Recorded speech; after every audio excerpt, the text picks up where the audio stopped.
하나님 말씀 고린도전서 7장 10절 11절 다 같이 읽겠습니다. 혼인한 자들에게 내가 명하노니 명하는 자는 내가 아니요 주시라. 여자는 남편에게서 갈리지 말고 만일 갈릴지라도 그냥 지내든지 다시 그 남편과 화합하든지 하라. 남편도 아내를 버리지 말라. 아멘. 본문은 그리스도인들끼리 결혼한 이들의 이혼 문제에 관한 사도 바울의 권면입니다. 당시 고린도 지역은 타락한 헬라 문화로 인하여 이혼이 빈번하게 발생을 하였고, 이로 인하여 가정이 해체되고 파괴되는 일들이 다반사로 일어났습니다. 그런데 문제는 이러한 고린도 지역의 타락한 헬라 문화가 고린도 교회 성도들의 가정에까지 악영향을 끼침으로써 그리스도인들이 이혼을 하고 그리스도인의 가정이 해체되고 파괴되는 일이 발생을 하였습니다. 따라서 사도 바울은 본문을 통해서 그리스도인들은 결코 이혼할 수 없다는 사실을 분명하게 권면하였습니다. 자, 10절을 보면 명하는 자는 내가 아니요 주시라고 말하였습니다. 이것은 그리스도인이 이혼할 수 없다는 사실은 단순히 사도 바울 개인의 권면이 아니라 성경 전체를 통하여 말씀하시는 하나님의 준엄한 명령이라는 것을 강조한 것입니다. 바울은 6절에서 그러나 내가 이 말을 함은 권도요 명령은 아니라고 말하였습니다. 여기서 권도라는 말은 지극히 개인적인 사도 바울의 견해, 사도 바울의 권면이라는 것입니다. 이 6절의 말과 10절에서 명하는 자는 내가 아니요 주시라는 말은 분명한 대조를 이룹니다. 따라서 그리스도인은 결코 이혼할 수 없다는 사실은 단순히 사도 바울 개인의 권면을 뛰어넘는 하나님의 준엄한 명령이기에 그리스도인들은 하나님께서 짝지어 주신 것을 사람이 나눌 수 없고 그리스도인들은 결코 이혼할 수 없다는 사실을 사도 바울은 고린도 교회 성도들에게 분명하게 권면을 하였습니다. 그리스도인들은 하나님의 뜻에 순종하는 자들입니다. 그리고 그리스도인들은 하나님의 명령에 따라 행하는 자들입니다. 그러기에 하나님께서 짝지어 주신 것을 사람이 나눌 수 없고 그리스도인들은 결코 이혼할 수 없습니다. 이것은 하나님의 백성들을 향한 하나님의 준엄한 명령인 것입니다. 자, 마태복음 19장을 다 같이 보시겠습니다. 마태복음 19장 3절부터 9절까지입니다.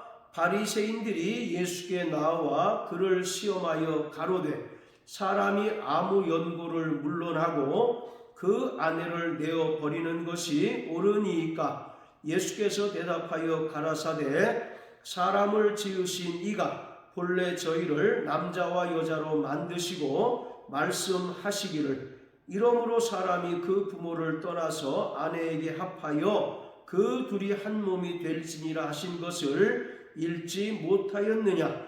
이러한즉 이제 둘이 아니요 한 몸이니 그러므로 하나님이 짝지어 주신 것을 사람이 나누지 못할지니라 하시니 여짜오되 그러면 어찌하여 모세는 이혼 증서를 주어서 내어버리라 명하였나이까? 예수께서 가라사대 모세가 너희 마음의 완악함을 인하여 아내 내어버림을 허락하였거니와 본래는 그렇지 아니하니라. 내가 너희에게 말하노니 누구든지 음행한 연고 외에 아내를 내어버리고 다른 데 장가드는 자는 간음함이니라. 아멘. 마태복음 19장은 예수님께서 직접 말씀하신 이혼 금지에 대한 명령입니다. 바리새인들이 예수님께 나와서 질문을 합니다. 바리새인들이 예수님께 질문을 한 까닭은 예수님을 함정에 빠뜨리고 또 예수님을 시험코자 함이었습니다. 이러한 바리새인들이 예수님께 하였던 질문은 사람이 아무 이유 없이 그 아내를 내어버리는 것이 옳은 일입니까? 하는 것이었습니다. 여기서 그 아내를 내어버리는 것은 이혼을 가리킵니다. 그런데 그 아내를 내어버리는 것이라고 표현한 것은 유대 율법에 의하면 이혼을 주장할 수 있는 권리가 여자에게는 주어지지 않았고 남자에게만 주어졌기 때문에 그 아내를 내어버리는 것이라고 표현하고 있습니다. 이러한 바리새인들의 질문에 대하여 예수님께서 6절에서 하나님이 짝지어 주신 것을 사람이 나누지 못한다라고 말씀하심으로써 하나님의 백성들은 결코 이혼할 수 없다는 사실을 분명하게 말씀하셨습니다.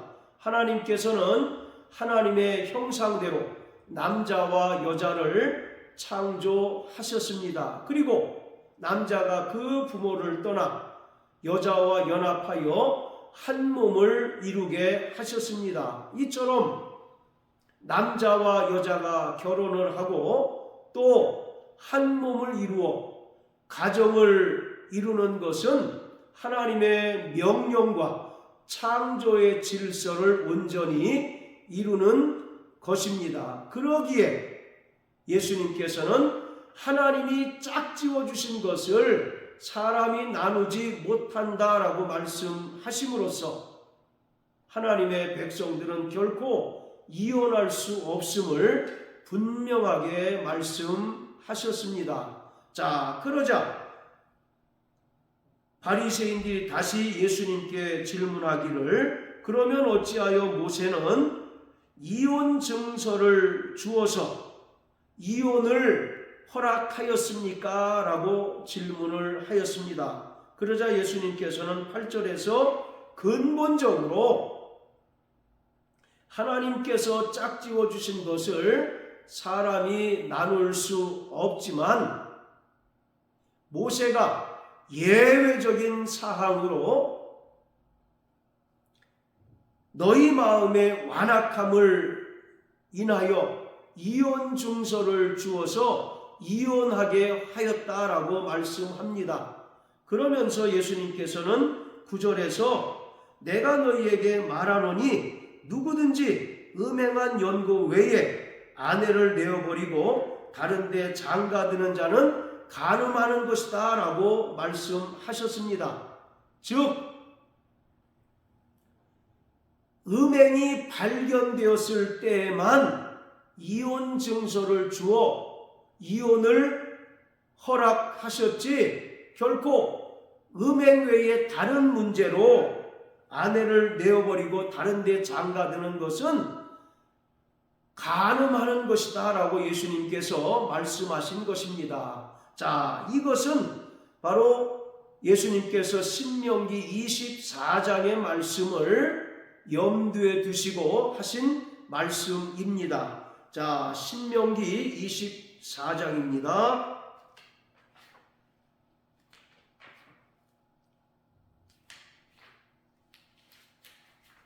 자, 신명기 24장 1절부터 4절까지입니다. 사람이 아내를 취하여 데려온 후에 수치되는 일이 그에게 있음을 발견하고 그를 기뻐하지 아니하거든 이혼 증서를 써서 그 손에 주고 그를 자기 집에서 내어보낼 것이요 그 여자는 그 집에서 나가서 다른 사람의 아내가 되려니와 그 후부도 그를 미워하여 이혼 증서를 써서 그 손에 주고 그를 자기 집에서 내어 보내었거나 혹시 그를 아내로 취한 후부가 죽었다 하자 그 여자가 이미 몸을 더럽혔은즉 그를 내어 보낸 전부가 그를 다시 아내로 취하지 말지니 이 일은 여호와 앞에 가증한 것이라.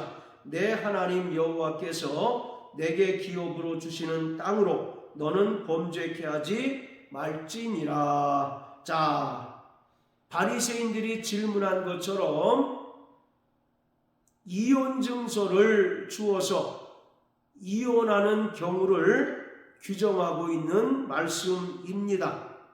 자, 1절에 보면 사람이 아내를 취하여 데려온 후에 수치되는 일이 그에게 있음을 발견하고 라고 말합니다. 즉 아내에게 수치되는 일이 발견될 때에는 이혼 증서를 아내에게 주어 이혼할 수 있다고 규정하고 있습니다. 그런데 여기서 수치되는 일이 과연 무엇일까?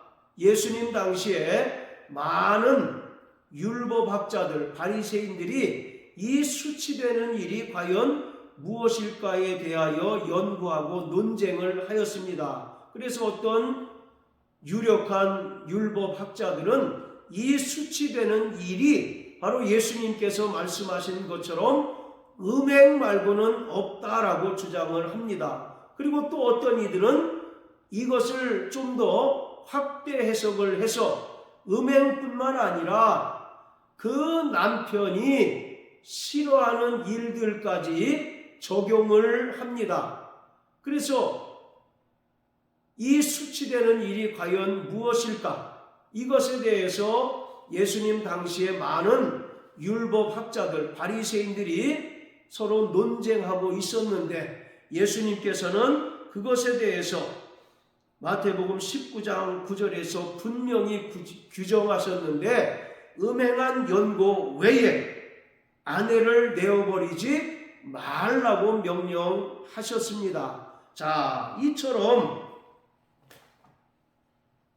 하나님께서 짝지어 주시고 하나님께서 창조의 질서를 따라 이루신 그리스도의 가정은 결코 이혼을 통하여 해체되거나 파괴될 수 없습니다. 이것이 바로 예수님의 명령이고 이것 역시 바로 사도 바울의 권면이었습니다. 자, 이처럼 그리스도인의 가정은 하나님께서 창조의 질서를 따라 세우신 것입니다. 그러기에 사람이 임의로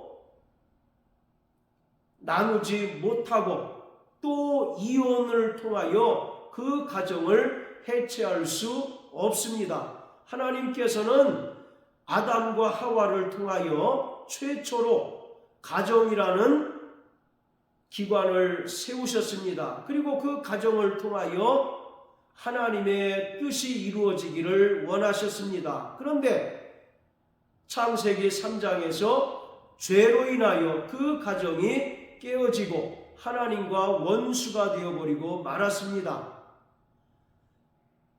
그리스도의 가정은 결코 사람이 임의로 세운 기관이 아니라 하나님의 창조의 질서를 따라 세워진 기관입니다. 그러기에 사람이 임의로 가정을 해체하거나 나눌 수 없고 또 그리스도인들은 결코 이혼할 수 없습니다. 자, 고린도전서 7장 10절과 11절에서 우리가 또 주목해야 할 것은 10절에서는 여자는 남편에게서 갈리지 말라고 말합니다. 그리고 11절에서 남편도 아내를 버리지 말라고 말씀합니다. 유대 율법에 의하면 이혼을 주장할 수 있는 권리가 남편에게만 주어졌습니다. 그럼에도 불구하고 사도 바울은 10절에서 먼저 여자는 남편에게서 갈리지 말라고 말하고 또 11절에서 남편은 아내를 버리지 말라고 말하였습니다. 이것은 이제 그리스도 예수 안에서 남편과 아내가 서로 동등한 권위를 지니고 있음을 분명히 나타내고 있는 것입니다. 유대 율법 안에서는 남편과 아내가 어떤 서열이 있는 것처럼 표현되지만 이제 그리스도 예수 안에 거하는 자들은 남성과 여성 또 민족과 인종을 불문하고 누구나 그리스도 안에서 동등한 권위를 지닙니다. 그것이 바로 남편과 아내의 경우에도 동일합니다. 그래서 사도 바울은 10절에서 여자를 먼저 언급하고 또 11절에서는 남편을 언급하고 있는 것입니다. 사랑하는 성도 여러분, 우리는 우리의 가정이 하나님께서 기뻐하시는 거룩한 가정이 되기를 힘쓰는 자가 되어야 합니다. 말씀 위에 세워진 가정, 그리고 또 진리가 충만한 가정, 성령 충만한 가정이 되어서 가정을 통해서 이루고자 하시는 하나님의 뜻을 온전히 이루고 또 그 뜻에 순종하는 믿음의 가정이 되어야 하는 것입니다. 시편 127편에 보면 하나님께서 세우시지 않은 그 가정은 바로 헛될 뿐이다 라고 분명하게 말하고 있습니다.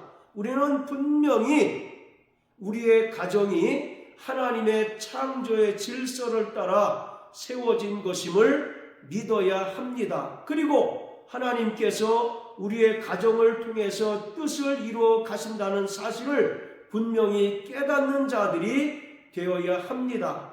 그럼으로써 세상에 있는 여느 가정과 달리 우리의 가정이 철저히 진리 위에 서서 성령 충만함으로 하나님의 뜻을 이루어가는 가정이 되도록 우리는 가정을 세우고 또 가정을 굳건히